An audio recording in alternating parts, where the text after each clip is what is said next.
A major Chinese river's water level is hitting a historic high, but several restaurants were located inside its embankment and they were still open. The U.S. consulate in Chengdu was closed, putting an end to its 35-year presence in the city. It received a mixed response from Chinese people. In Hong Kong, Xinjiang, and northeastern provinces, CCP-virus cases are surging. The head of China's CDC went to a northeastern city. He made a similar trip months ago, but to Wuhan, the epicenter of the pandemic. India has banned nearly 50 more Chinese-made smartphone apps, while an Indian court has summoned Alibaba's founder Jack Ma. The case relates to censorship and a former employee. And the European Union is set to limit tech exports to Hong Kong. It covers equipment that could be used for repression or surveillance under the new law. Welcome to China in Focus. I'm Tiffany Meyer. The U.S. consulate in Chengdu, China officially closed today after Beijing ordered its shutdown in retaliation for Washington closing the Chinese consulate in Houston. China's foreign ministry announced as of 10 a.m. Monday morning the U.S. consulate in the Chinese city of Chengdu has closed. China had given the closure orders on Friday, with just 72 hours to vacate. The Chengdu consulate opened in 1985 and has nearly 200 employees according to its website. The weekend saw a flurry of removal vans come and go as staff removed belongings. And on Saturday evening, a worker could be seen removing a plaque outside the main entrance. Security was tight, but a steady stream of people walked along the street opposite the entrance, many stopping to take photos or videos before police moved them on. Residents in Chengdu expressed mixed views on the US consulate there, with one saying that he thought it was a reciprocal action, whilst another felt uneasy about the incident. The American flag in front of the U.S. consulate in Chengdu was taken down Monday morning local time. This put an end to a 35-year official presence of the United States in the city. The U.S. mission and China's Twitter account stated, "Today we embark on a new job with pride in the work we have done and the friendship left in our memory by the people of Southwest China." Despite the closure, Chinese police still restricted access to the area around the consulate. Some locals snapped photos of the scene. Local resident Mr. Lee said the severing of relations between China and the U.S. makes him feel sad. That's because far below the national level, relations between the countries also impact ordinary Chinese citizens. Because we need to go and travel in the U.S., and some of our relatives need to go and study in the U.S., these things will all be greatly affected. That includes the economy between the two countries, which will gradually deteriorate and even break apart. That's why we are paying a lot of attention to it. This sort of relation severing between China and the U.S. actually makes us feel really sad. Elsewhere, a person held up a pro-CCP banner reading "Long live the People's Republic of China, long live the Chinese people, and long live Xi Jinping." He was taken away by police soon after. Now to the Chinese consulate in the U.S. U.S. Senator Ted Cruz said Sunday that more Chinese diplomatic missions could be closed in the U.S. Last week, the Chinese consulate in Houston, Texas was closed. U.S. authorities accused it of engaging in espionage and intellectual property theft. Now to China's reaction to the U.S. decisions. Posters have been put up in Beijing teaching people how to get into underground air defense facilities after alarms go off. In the 1960s, lots of civil air defense networks were built in large cities. It was done at a time when the CCP was preparing for war with the Soviet Union and the U.S. Now we look at an odd request made by China's propaganda department. China's State Administration for Radio, Film and Television, a branch of the Communist Party's propaganda department, issued an order earlier this month. It requested that television stations across the country broadcast dramas about Chinese-Japanese war in the 1940s and the Korean War in the 1950s. It's an effort to praise the so-called greatness of the regime's army. The Korean conflict was a war between North and South Korea, which was prompted by a North Korean invasion of South Korea. China and the Soviet Union supported North Korea, while the United Nations, especially the United States, backed South Korea. In the end, North Korea proved unable to conquer South Korea, and the war ended with armistice. But in China, another version of that history is publicized. For decades, the Chinese Communist Party has been spreading the narrative that South Korea invaded North Korea instead. It also says that in order to protect China, the party fought together with North Korea and defeated the U.S. And in another unusual move, a notice was issued last week by a neighborhood management organization in the northwestern city of Chongqing. That notice, that's now circulating online, says that family members of active border and coastal defense troops are invited to register with the neighborhood management. It extends the offer in particular to the family members of soldiers and officers in Xinjiang, Tibet, Yunnan, Guangxi, and Hainan. Xinjiang and Tibet are home to the Uyghurs and Tibetans respectively. There, more protests against the CCP have occurred than in other regions. Yunnan, Guangxi, and Hainan share borders with countries that are pushing back against China's aggression in the South China Sea. Chinese political commentator Sun Bing told Radio Free Asia that there have also been similar notices in other cities. Retired soldiers and officers have also been reportedly told to register with the authorities. Bing said that means these people could be made to join the army at any time. He added that the CCP is working to create a tense atmosphere in order to control people. If someone protests, authorities can then accuse him of supporting the U.S. While flooding is still plaguing China's longest river, a new round of flooding is emerging upstream, the biggest yet this year. Downstream, a major river's water levee has climbed above its warning level, but several restaurants are found inside its embankment, and they are still open. NTD's Juliet Song has more. In southern China, a major river's water level has hit a historic high, but several luxury restaurants were found inside the river embankment, even though they weren't supposed to be there. On top of that, they were still open while authorities raised the flood alert to its highest level. The restaurants have been there for 6 years. Even though it's not legally approved, the company that built the embankment opened up space inside and rented units out to business owners. As a result, authorities tore down the restaurants overnight. While massive flooding is still plaguing regions surrounding the Yangtze River, the country's longest river, a new wave of floodwater has emerged upstream, and it's the biggest yet this year. Regions upstream are already suffering. In parts of Sichuan province, torrential rain is triggering landslides. Roads have been damaged, signals are cut off, and the power went out for some areas. A video circulating online shows a man braving the flood while trying to save his cattle.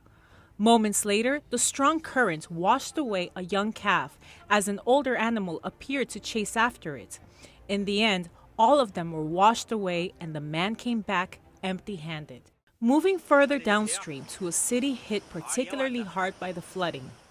Videos posted online showed massive floodwater as it washed away multiple cars. And a narrow escape. A person trapped inside a flooded building was seen reaching out his hands for help. That's as the water had nearly filled the first floor. Before long, the entire first floor was submerged, but the voice in the video said the person managed to escape. A large part of the city's downtown area is already underwater. Further downstream, floodwaters are almost as high as the tops of school buildings. Besides the waves of flooding, other natural disasters are also striking the country. Areas upstream from the Three Gorges Dam recently reported a magnitude 3.4 earthquake. The destruction has sparked concerns about the safety of the famous dam. One expert, well known for his research on the dam, said previously that it can only withstand earthquakes below magnitude 6. The upstream region has already seen several earthquakes this month, the biggest of which was magnitude 4.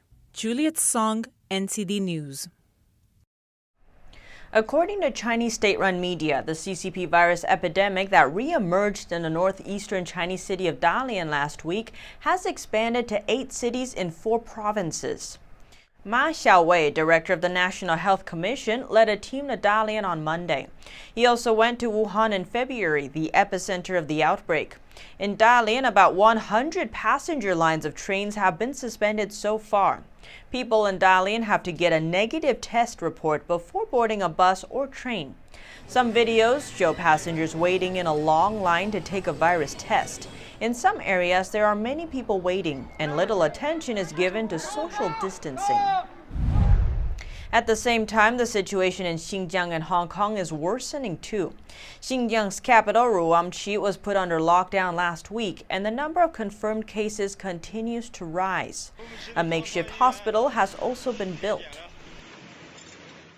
According to posts by netizens, Yining City in Xinjiang has been locked down. A video shows people stocking up on food and necessities, but the authorities did not issue any notice. Yining City is located in the northwest of Xinjiang Autonomous Region. It is the headquarters of some of the Xinjiang Production and Construction Corps and for the Armed Police Force. Now we turn to Hong Kong, to the epidemic there. The number of confirmed cases of the CCP virus in Hong Kong has risen sharply, exceeding 100 in a single day for 6 consecutive days. The death toll there has doubled in the same time. Experts worry if the number of confirmed cases continues to exceed 100 in the next few days, the isolation wards of public hospitals will be full in less than a week.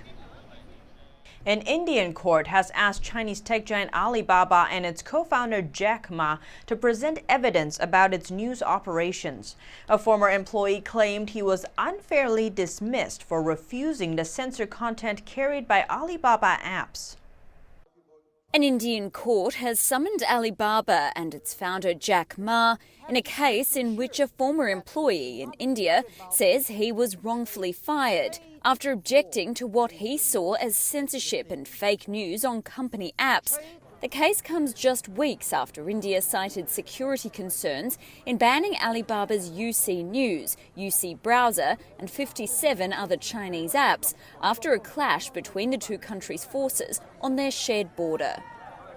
Following the ban, which was criticised by China, India sought written answers from all affected companies, including whether they censored content or acted for any foreign government. In court filings dated July 20 and previously not reported, the former employee of Alibaba's UC Web, Pushpendra Singh Palmer, alleges the company used to censor content seen as unfavourable to China, and its apps UC Browser and UC News showcased false news to, quote, cause social and political turmoil. A civil judge from a district court in Gurugram has issued summons for Alibaba, Jack Ma and about a dozen individuals or company units, asking them to appear in court or through a lawyer on July 29.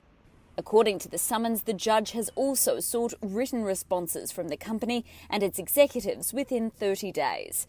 The court case is the latest hurdle for Alibaba in India after the Indian government's app ban, following which UC Web has started laying off some staff in the country. Alibaba representatives did not respond to requests for comment from the company or on behalf of Jack Ma.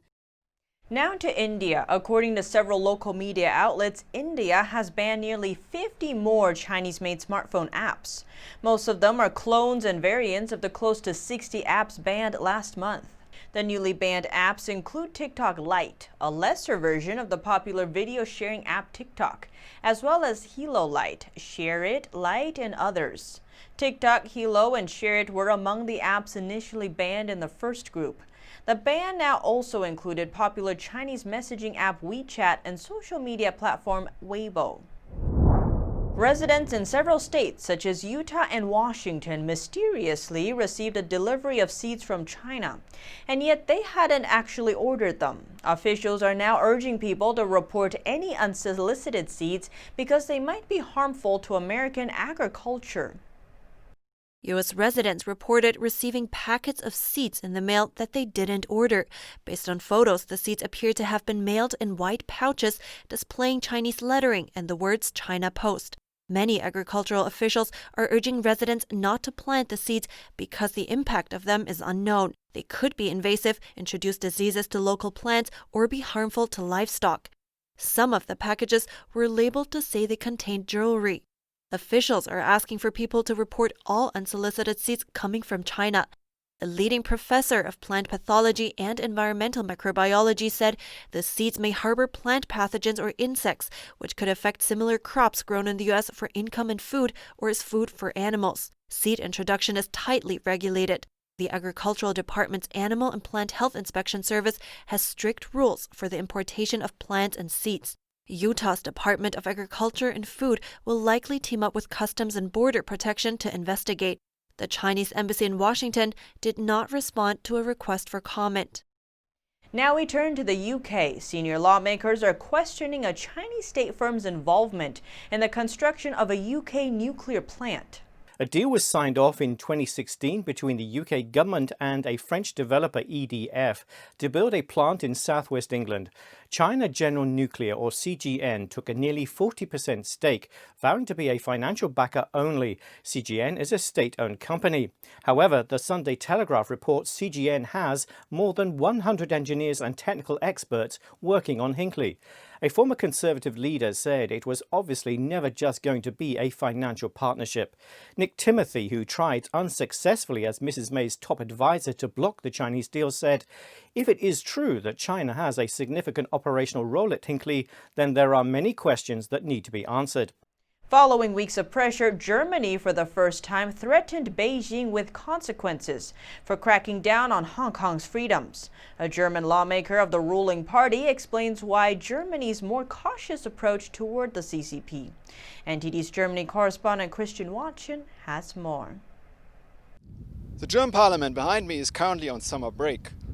Many are wondering how to understand Germany's relatively muted response after Beijing imposed this controversial national security law in Hong Kong. But now signs that Germany is speaking more loudly. German Foreign Minister Heiko Maas for the first time threatened China directly with concrete consequences for undermining the one country, two systems principle in Hong Kong. He has mentioned an end to Germany's extradition treaty with Hong Kong, an easy entry into Germany for Hong Kongers, and a weapons export ban to the city. Criticizing Beijing has always been a balancing act for Berlin. We are not enemies of China, and we make that very clear, but we find China's political behavior unacceptable. The foreign minister's announcements follow increasing pressure from within the German government, the public, and even some business groups to take a tougher stance toward the CCP. For German Chancellor Angela Merkel, three things have been a priority for most of her 15-year reign and 12 trips to China: trade, dialogue, and not upsetting Beijing. We have to keep talking. We must not allow the thread of conversation to break off and provoke an escalation of the relationship, which then leaves us voiceless. When Beijing comes to an arrangement, it is always because they associate certain interests with us.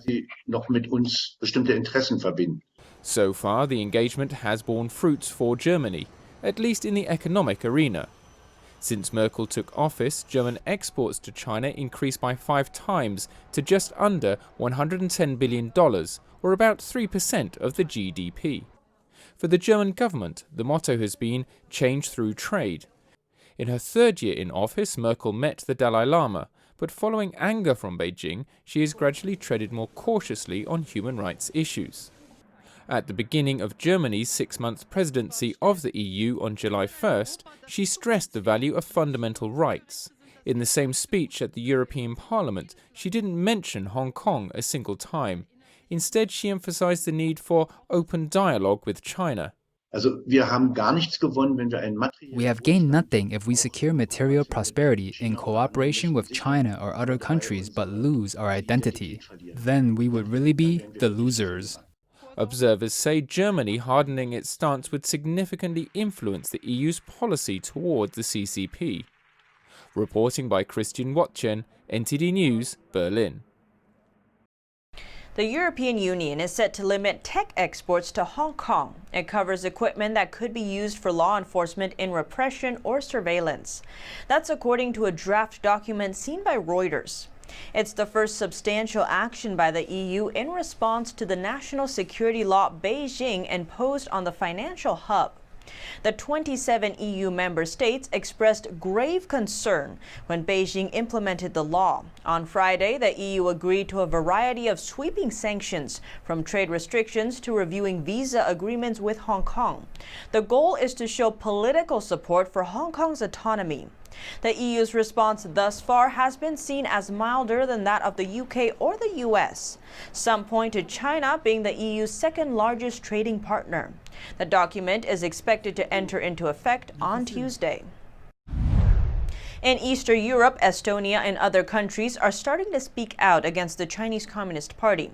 In a joint statement, the chairs of the Foreign Affairs Committees condemned Beijing's passing of the draconian security law in Hong Kong. The chairman of the Foreign Affairs Committee of the Estonian Parliament said Beijing's recent move is in direct violation of the 1984 Sino-British Joint Declaration. He added China's recent step, however, disregarded the agreement, and my colleagues from other parliaments and I can in no way agree to such a breach. Quite the contrary, we condemn it. The lawmakers strongly urge Beijing to reconsider its decision to impose the law. In addition to Estonia, Belgium, the Netherlands, Luxembourg, Latvia, Norway, Germany, Denmark, the UK, and the European Parliament all signed the letter as well. One Chinese hotel owner reports suffering unfair treatment at the hands of the Chinese regime. In our exclusive three-part interview, she exposes the problems with China's regime and legal systems for private businesses. In part 3, Ms. Wang discusses why entrepreneurs feel like second-class citizens in China. Wang Ruiqin did business in China for decades, but she says China's private entrepreneurs are allowed little contribution to policymaking. They also lack legal protections and suffer from low social status. Wang explained that unlike state-owned and foreign firms in China, private companies are targets of extortion by regime officials, and business owners spend a huge amount of their time and resources dealing with them. In addition, China's media generally doesn't give positive coverage to private companies. Business owners are often accused of bribery and tax evasion. Bribery is forced. The media keep saying this or that businessman is colluding with the regime. But in fact, no businessmen want to collude with officials. They just have no other options. Wang had previously managed to become a member of the provincial committee of the Chinese People's Political Consultative Conference. That's the country's top political advisory body.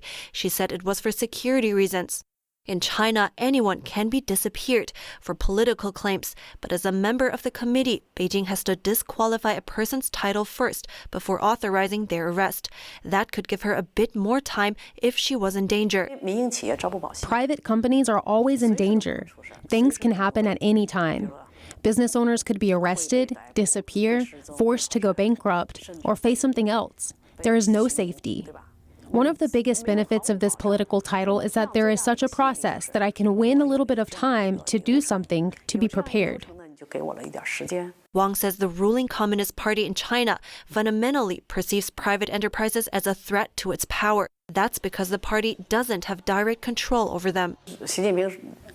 Last year, Xi Jinping said private business owners are China's own people, which shows the fact that they weren't before. Until last year, he never said it, because basically they dislike private companies. But the state-owned enterprises are corrupt, incompetent, and inefficient. So the country has no other choice but to open the doors for private businesses. I believe the nature of the communist state doesn't welcome or trust private enterprises. Wang explained that insecurity is common among China's private entrepreneurs, as private companies lack legal protections. She says it makes entrepreneurs vulnerable to property theft and threats to personal safety. The average lifespan of a private business is 52 years in Japan, 24 years in the US, but only 3 years in China. Wang says the reason lies inside China's system. Private companies have to pay more for bribery and various fees, and put in more effort in order to grow. Otherwise, they slowly disappear. So that's why Chinese businesses don't live very long. There are many reasons, and the main reason is the communist system. She added that only a major change to the system could solve the problem long term. If China does not democratize, there will be no future for private enterprises. They will always be lambs to slaughter, facing shutdown and extortion at any time, one after another. Reporting by Li Xiaohua, NTD News. And that's all for today's China in Focus. Thanks for watching and see you tomorrow.